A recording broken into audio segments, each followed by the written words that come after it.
So hello mga kois, so ngayon pag-usapan natin ang nalalapit na laban ng Gilas Pilipinas versus Dominican Republic sa pag-uububukas ng FIBA World Cup. So ngayong araw na nga ito mga kois, mag-uumpisa ang FIBA World Cup kung saan unang maghaharap ang Gilas Pilipinas versus Dominican Republic.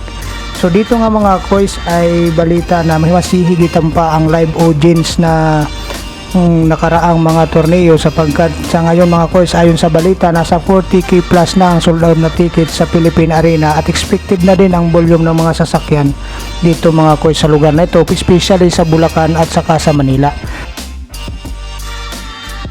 Kilalanin naman natin mga kois ang Dominican Republic roster nila.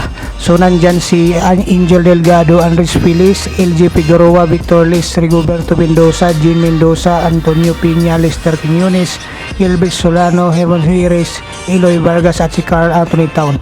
So dito naman sa Philippine roster natin nandyan si Ren Sabando, Japet Aguilar, Jordan Clarkson, AG Ide, John Marfajo, Jimmy Malonzo, CG Perez, R.R. Pugoy, Dwight Ramos, Kiefer Rabena, Kai Soto at saka si Scotty Thompson.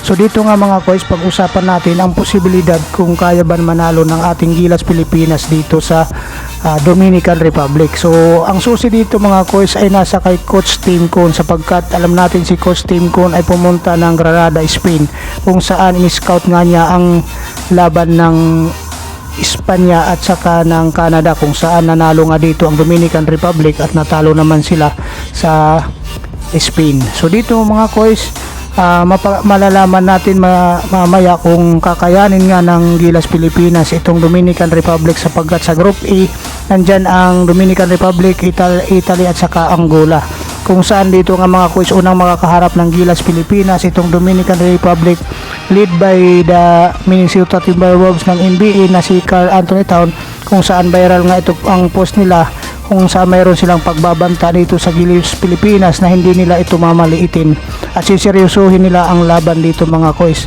So para sa akin mga kois, ang magiging factor dito para manalo ang Gilas Pilipinas o magkaroon ng tsansa na manalo ay itong ating mga big man. Kailangan mag-step up lahat ng ating big man, lalong-lalo na itong si John Fajardo at itong si Kai Soto. So itong si Kai Soto, expected natin ito mga kois na na-scout na ito at hindi natin po pwede iasa mga kois kay Jordan Clarkson lahat ng plays dito. So kailangan gumawa dito ang mga local players natin mga kois sapagkat alam natin na itong si Jordan Clarkson, itong si Kai Soto at saka kahit itong si John Fajardo at saka si Scotty Thompson ay scouted na ito mga kois ng Dominican Republic. So ganun din naman ang Dominican Republic, scouted na rin ito ng mga coaching staff natin mga kois, lalong lalo na ito si Coach Tim Cone kung saan nga pumunta pa nga ito ng Granada, Spain para i-scout ang laban ng Canada versus Dominican Republic at saka Espanya versus Dominican Republic. So lahat ng ito mga kois ang susi ng pagkapanalo ng Gilas Pilipinas ay nasa 80% hawak ngayon ni Coach Tim Cone. So dito nga mga kois, malalaman natin kung gaano ka-epektibo itong napiling final roster ng Gilas Pilipinas. Pagamat ito mga kois ay ibang-iba ito sa naging roster ng 2019 kung saan naggumanap ang FIBA World Cup sa China kung saan dito nga mga kois ay natalo tayo dito sa Dominican Republic. Ngunit dito nga mga kois ay magkaibang Gilas Pilipinas na ito sapagkat nasa dalawang player na lang dito mga kois ang nasa remaining nung nakalaban ng Dominican Republic itong ating Gilas Pilipinas. So dito nga mga kois, nakikita ko dito sa laban ang kadalasan na ginagawa ng mga Dominican Republic player ay itong tinatawag na catch and play. So ito ang kailangan natin bantayan dito mga kois sapagkat yan ang kanilang nagiging kalakasan dito sa laban na ito mga kois. So ang Gilas Pilipinas naman kailangan dito mga kois magkaroon ng mga effective ang kanilang mga labas na shooter sapagkat dito nga mga coach ay matatangkad din itong Dominican Republic, lalong lalo na itong si Carl Anthony Town na makakapag-stretch na papunta roon sa 3-point area. So dito nga mga coach ay iba na yung ating Gilas Pilipinas sa ngayon. Sa maraming nagsasabi mas malakas itong ating Gilas Pilipinas line up sa ngayon. Sana nga mga coach tama yung mga sinasabi ng balita at saka itong mga sports analyst na mas malakas na itong ating Gilas Pilipinas sa ngayon.